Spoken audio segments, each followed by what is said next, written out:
Guys, ada satu pertanyaan sederhana yang bikin hati kita tuh nyesek banget. Kenapa sih di Indonesia tuh jadi pejabat terasa lebih menyenangkan daripada jadi guru? Oke guys, apa kabar kalian semua?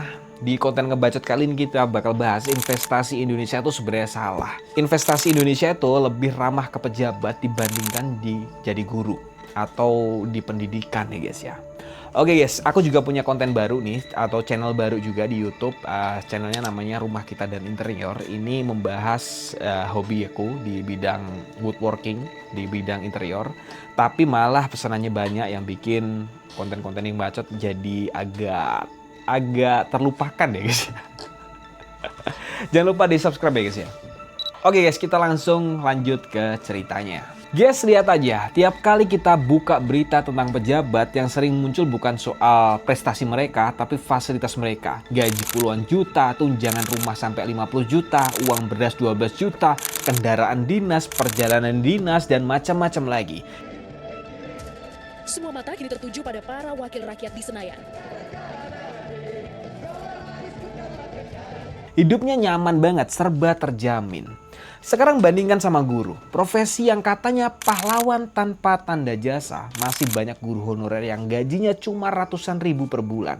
Bahkan kadang telat dibayar. Ada yang harus nyambi kerja lain, jualan online sampai jadi ojek online biar dapur mereka tuh tetap ngebul. Ironis banget kan? Ini menjadi honor murni yang dihitung gajinya itu 30.000 per jam. Itu pun bukan per jam sehari, tapi 1 bulan, Bu. Kalau kami per jam dapatnya 15, misalnya 18 jam nih, Bu. Kalikan 30, 540 cuman, Bu. Bagaimana nasib kami, Bu? Masa depan bangsa dititipkan di tangan guru, tapi gurunya sendiri harus berjuang sendiri. Sementara pejabat yang seharusnya jadi pelayan rakyat malah hidup dengan segala fasilitas mewah, guys. Kalau kita lihat di luar negeri, guys, ceritanya kebalik. Di Jepang, Korea Selatan, dan Tiongkok bisa maju bukan karena pejabat mereka tuh hidup mewah, tapi karena mereka taruh pendidikan sebagai prioritas nomor 1. Guru dijamin hidupnya, dihormati, bahkan jadi salah satu profesi paling bergengsi loh. Nah, inilah yang akan kita bahas di video ini. Kenapa Indonesia tuh justru lebih sibuk investasi di pejabat, bukan di pendidikan? Kenapa guru yang seharusnya jadi pondasi bangsa malah dibiarkan terpuruk?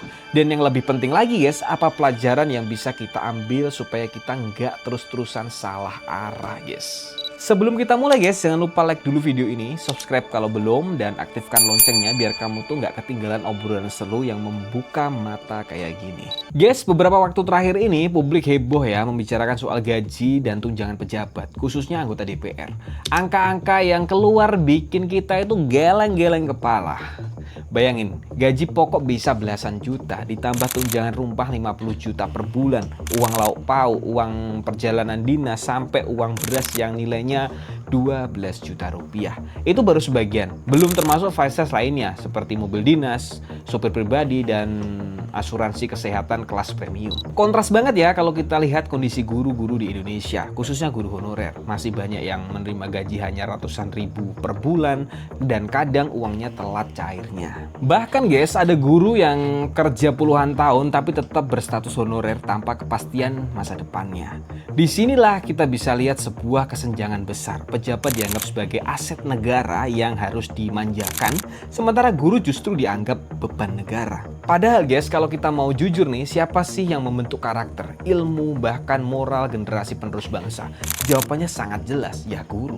Nah, kasus ini guys bikin kita tuh bertanya-tanya, kenapa sih sistem kita tuh lebih berpihak kepada pejabat? Apakah ini sekedar soal gaji atau ada akar masalah yang lebih dalam lagi? Di bagian berikutnya kita akan telusuri perjalanan sejarah, bagaimana sejarah awal Indonesia tuh bisa salah arah dalam menempatkan prioritas investasinya. Guys, masalah gaji guru versus pejabat ini bukan tiba-tiba muncul kemarin sore ya, tapi hasil dari sejarah panjang yang nggak pernah tuntas diberesin. Kalau kita tarik ke awal kemerdekaan nih guys, pendidikan sebenarnya jadi salah satu fokus besar ya. Pemerintah waktu itu sadar betul ya guys ya, tanpa guru bangsa yang baru lahir ini nggak bakal bisa maju. Banyak guru diangkat jadi pegawai negeri, bahkan ada yang disebut sebagai pejuang pendidikan karena ikut berperan dalam perjuangan kemerdekaan guys. Tapi guys, masalahnya muncul ketika politik mulai lebih dominan daripada pendidikan. Di era Orde Lama, kondisi ekonomi negara itu kacau. inflasi tinggi, anggaran terbatas, akhirnya guru sering jadi korban. Gajinya kecil, kesejahteraannya nggak terjamin guys. Dan masuklah Orde Baru, harapan sempat ada. Pemerintah bikin program wajib belajar, ada pembangunan sekolah-sekolahan baru. Tapi lagi-lagi fokus lebih banyak ke proyek fisik. Guru ya tetap aja gajinya nggak naik signifikan. Justru di masa ini guys, pejabat dan birokrat makin dimanjakan. Mereka yang duduk di kursi kekuasaan tuh menikmati fasilitas, sementara guru masih harus hidup sederhana. Reformasi datang guys, banyak orang berharap ada perubahan. Undang-undang guru dan dosen lahir. Ada sertifikasi, ada tunjangan profesi, dan kedengarannya bagus kan? Tapi masalahnya program ini nggak merata. Guru honorer tetap nggak kebagian kue. Bahkan ada yang sudah puluhan tahun mengabdi tapi statusnya tetap honorer dengan gaji 300.000 sampai 500.000 per bulan. Sementara itu guys, DPR, menteri, pejabat lainnya makin jelas menunjukkan kenyamanan hidup mereka. Anggarannya sangat besar, dialirkan untuk tunjangan, fasilitas, perjalanan dinas, dan hal-hal yang kadang jauh dari kepentingan rakyat. Kalau kita lihat pola sejarahnya guys, ada satu benang merah. Pejabat selalu dianggap prioritas, sementara guru dianggap biasa aja. Padahal kalau kita berpikir logis nih, bangsa ini berdiri karena guru yang membentuk generasinya kan. Iya kan? Sepakat gak kalian? Ironisnya lagi guys, setiap kali ada pembahasan soal kesejahteraan guru, kita sering berdalih anggarannya terbatas atau akan membebani APBN. Tapi kalau soal fasilitas pejabat, uangnya selalu ada dan jumlahnya tidak main-main kan. Jadi jelas banget guys, kronologi panjang inilah yang membuat kita tuh sampai di titik sekarang. Pejabat hidup nyaman dan guru masih berjuang. Dan ini bukan sekedar masalah gaji, tapi mindset negara yang salah kaprah dalam menaruh prioritas investasinya. Ternyata guys, masalahnya bukan sekedar pejabat yang rakus, tapi sistem yang kita biarkan berjalan. Sekarang guys, mari kita bongkar fakta mengejutkan nih. Sesuai konstitusi nih, Indonesia sudah menetapkan anggaran pendidikan tuh minimal 20% dari APBN. Artinya apa guys? Secara angka, duit untuk pendidikan itu ada. Dan jumlahnya tuh triliunan rupiah setiap tahunnya. Tapi guys, di sisi lain, sebagian besar anggaran itu ternyata bukan langsung untuk kesejahteraan guru. Banyak yang habis untuk belanja birokrasi, proyek infrastruktur, pengadaan barang, pelatihan, seminar, bahkan kegiatan seremonial. Dan akhirnya porsi yang benar-benar sampai ke tangan guru, terutama guru honorer, sangat kecil banget. Artinya guys, bukan berarti negara nggak punya uang, uangnya ada, tapi cara membaginya ini menurutku salah. Pendidikan seolah hanya dipandang sebagai biaya, bukan investasi. Guru dianggap pengeluaran, sementara pejabat dianggap harus dijaga demi jalannya negara ini. Dan disinilah masalah terbesarnya guys. Selama sistem ini tetap jalan, kita bisa ganti pejabat berkali-kali, tapi nasib guru tetap sama. Jadi guys, masalahnya bukan sekedar oknum pejabat yang serakah, melainkan pola pikir dan sistem yang mewarisi budaya pejabat dimanjakan dan guru diabaikan. Kalau dipikir-pikir guys, ini seperti kita merawat kursi tapi lupa merawat orang yang akan duduk di kursi itu di masa depan. Padahal tanpa guru, siapa yang akan melahirkan generasi pemimpin berikutnya? Iya kan? Guys, nggak ada negara maju di dunia ini yang menyejahterakan pejabat lebih dulu ketimbang gurunya. Kalau kita mau jujur nih, sebenarnya jawabannya kenapa Indonesia masih tertinggal itu simple.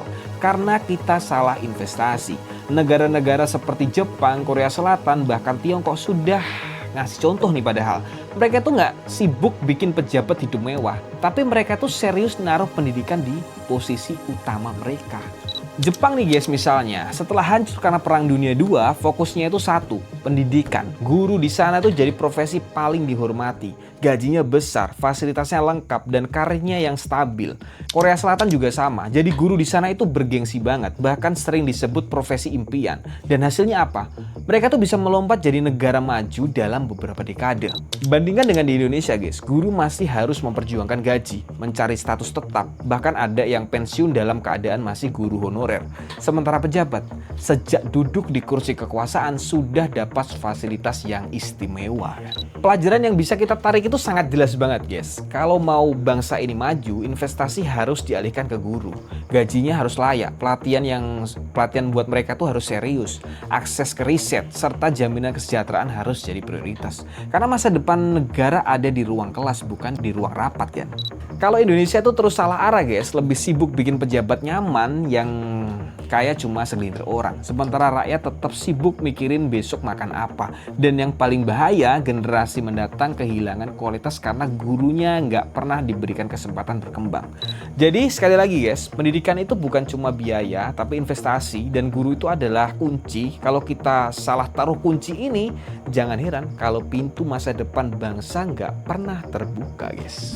Jadi guys, sekarang kita sudah lihat ya gambaran besarnya. Indonesia selama ini lebih sibuk menggelontorkan anggaran untuk pejabat ketimbang serius membenahi pendidikan.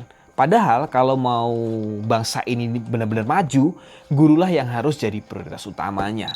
Guru itu bukan cuma profesi guys, tapi pondasi. Mereka tuh yang membentuk cara kita berpikir, membangun karakter, bahkan menanamkan mimpi untuk masa depan.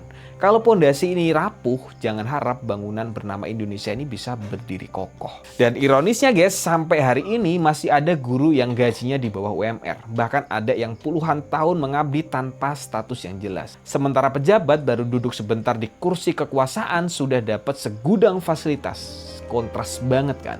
Sekarang pertanyaan besarnya guys, menurut kamu apa yang harus lebih dulu diubah? Sistem anggarannya, mental pejabatnya, atau cara kita sebagai masyarakat menilai guru?